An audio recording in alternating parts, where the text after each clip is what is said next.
This is the story of how a family celebration turned into an unimaginable tragedy when Dog the bounty hunter's stepson allegedly shot and killed his own 13-year-old son. On February 3, 2026, Gregory Anthony Zika was arrested and charged with aggravated manslaughter of a child with a firearm, facing a potential life sentence for an incident that occurred over 6 months earlier.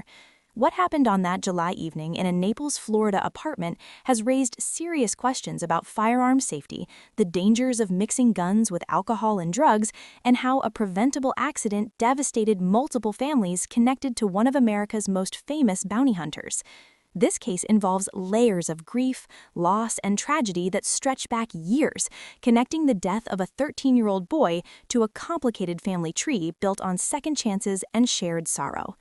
To fully understand how we arrived at this point, we need to go back and understand who all these people are, how they came together, and what led to that fatal moment on July 19, 2025.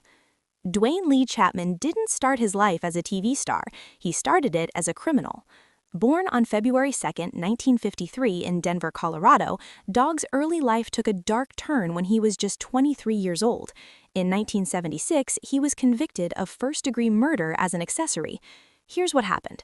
Dog was part of a gang, and during a drug deal gone wrong, his partner shot and killed a drug dealer.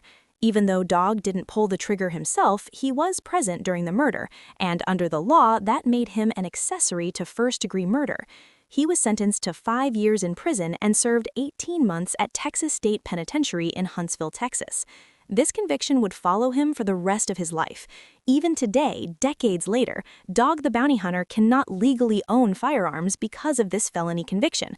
Remember that detail. It becomes deeply ironic later in this story. But prison changed Dog's trajectory. After his release in the late 1970s, he started a new career in 1979, bounty hunting. For those who don't know, bounty hunters track down people who've skipped bail, people who were released from jail while awaiting trial but then failed to show up to court. Bail bondsmen lose money when this happens, so they hire bounty hunters to bring these fugitives back. Dog was good at it, really good. Over the decades, he's claimed to have arrested over 10,000 fugitives, but he remained relatively unknown outside of bounty hunting circles until 2003, when he did something that would change his life forever. Andrew Luster was the heir to the Max Factor Cosmetics fortune. He was also a convicted rapist who fled the United States while on trial for drugging and sexually assaulting multiple women. He disappeared to Mexico and the FBI couldn't find him, but Dog the bounty hunter did. In June 2003, Dog and his team tracked down Andrew Luster in Puerto Vallarta, Mexico, and captured him. The arrest made international headlines. Suddenly, this ex-convict turned bounty hunter was famous, and A&E Network was paying attention. In 2004, A&E launched Dog the Bounty Hunter, a reality TV series that followed Dog and his family as they tracked down fugitives. The show was a massive hit. It ran for 8 seasons from 2004 to 2012, making Dog a household name. Americans loved watching this tough, mullet-wearing, leather-clad bounty hunter who quoted the Bible, talked about redemption, and genuinely seemed to care about the people he was arresting. The show spawned spin-offs. Dog and Beth on the Hunt ran from 2013 to 2015, and Dog's Most Wanted premiered in 2019. Dog became more than a bounty hunter. He became a brand, a celebrity, and a symbol of second chances. But Dog's personal life was complicated. Dog the bounty hunter has been married 5 times. Across these marriages and relationships, he's fathered 13 children. That's a large, complicated family with half-siblings, step-siblings, and relationships that span decades. But the most important relationship in Dog's public life was with his 5th wife, Beth Chapman. Beth wasn't just Dog's wife, she was his business partner, his co-star, and the heart of his television empire. Born Alice Elizabeth Smith, Beth became a licensed bail bondsman and worked alongside Dog in the family business. She appeared on all of Dog's reality shows, becoming a fan favorite for her no-nonsense attitude, her fierce loyalty to Dog, and her genuine compassion for the families they encountered. Dog and Beth married in 2006 and were together for 13 years. They had 2 children together, Bonnie Joanne Chapman and Gary Chapman. But in 2017, their lives were turned upside down. Beth was diagnosed with stage 4 throat cancer. For 2 years, she fought the disease while continuing to work and appear on TV. She and Dog were open about her battle, sharing their fears and hopes with their fans. On June 26, 2019, Beth Chapman died at the age of 51. Dog was devastated. Videos and photos from the time show a broken man, crying at her memorial service, struggling to imagine life without the woman who'd been her partner in every sense of the word. Beth's death left a massive hole in Dog's life, and for months afterwards, it seemed like he might never recover. But grief has a strange way of connecting people. About 6 months before Beth's death in December 2018, another person was experiencing their own devastating loss in Colorado. Francie Frayne was a former rancher, living her life far from the world of reality TV and bounty hunting. She'd been married to a man named Bob Frayne, and by all accounts, they had a good life. They had 2 sons from their marriage, including Gregory Zika.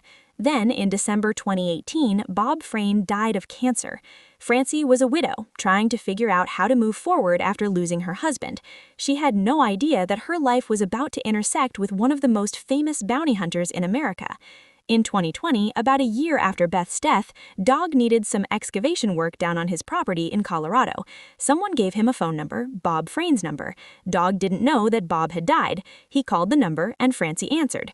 Can you imagine that conversation? Dog calling about excavation work and Francie having to explain that her husband had passed away.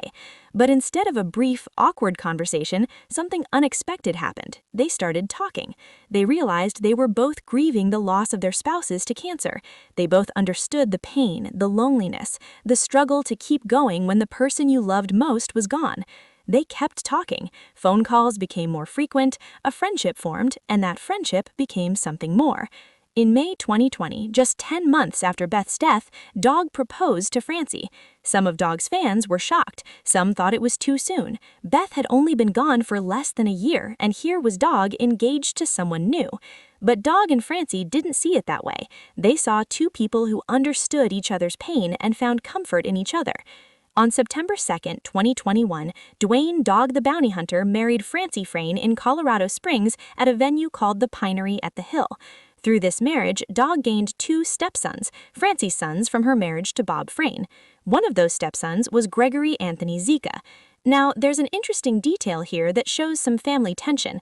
When Dog and Francie got married, some of Dog's daughters, specifically Bonnie and Cecily, later claimed they weren't invited to the wedding, suggesting it was because they'd publicly supported the Black Lives Matter movement, which had caused friction with their father. This detail matters because it shows that Dog's family wasn't some perfect, unified group. There were tensions, disagreements, and complicated relationships even before the tragedy we're discussing. But publicly, Dog and Francie presented a united front. They currently operate a ministry together called Light Up the Darkness, and they reside in Colorado. Dog seemed to have found happiness again after Beth's death, and Francie's sons became part of Dog's extended family. Gregory Zika even worked with Dog on his bounty hunting team, operating alongside Dog and his daughter Lissa. For a while, it seemed like this blended family was working. Gregory Anthony Zika was 39 years old in 2025. Through his mother's marriage to Dog, he'd become part of one of America's most famous families. He worked in the family business, hunting down fugitives alongside his stepfather. He'd been married before and had a son from that relationship, Anthony Zika, who was 13 years old in the summer of 2025. Like many children of divorced or separated parents, Anthony lived under a split custody arrangement. He spent part of his time with one parent in Colorado and part of his time with Gregory in Florida. The exact details of this arrangement aren't public, but what we do know is that in the summer of 2025, Anthony had been staying with Gregory in Florida for 2.5 months. If you look at Gregory's social media presence before the tragedy, he's since disabled his Instagram account, you'd see photos of a father spending time with his son. There are images of Gregory and Anthony together, smiling, doing activities that fathers and sons do.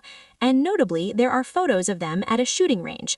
This detail is important because it shows that firearms were part of Gregory and Anthony's relationship. Going to a shooting range isn't inherently dangerous. Millions of Americans do it safely every year. But it does establish that Anthony was familiar with guns, that Gregory owned guns, and that they'd spent time together around firearms. In a different timeline, those shooting range photos might just be memories of a father teaching his son about firearm safety, about responsibility, about how to handle weapons with respect and caution. But that's not the timeline we're in.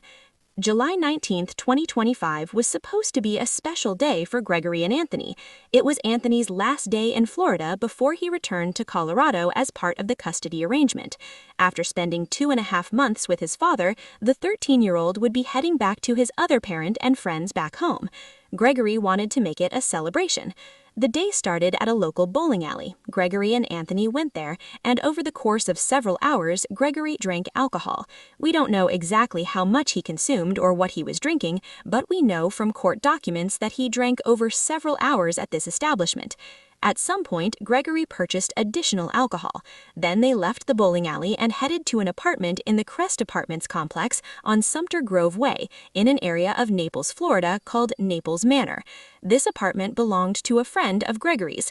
A group of people had gathered there to watch a UFC fight on television. For those unfamiliar, UFC stands for Ultimate Fighting Championship. It's mixed martial arts, combat sports, the kind of thing people gather to watch on pay-per-view. But the UFC fight was just background noise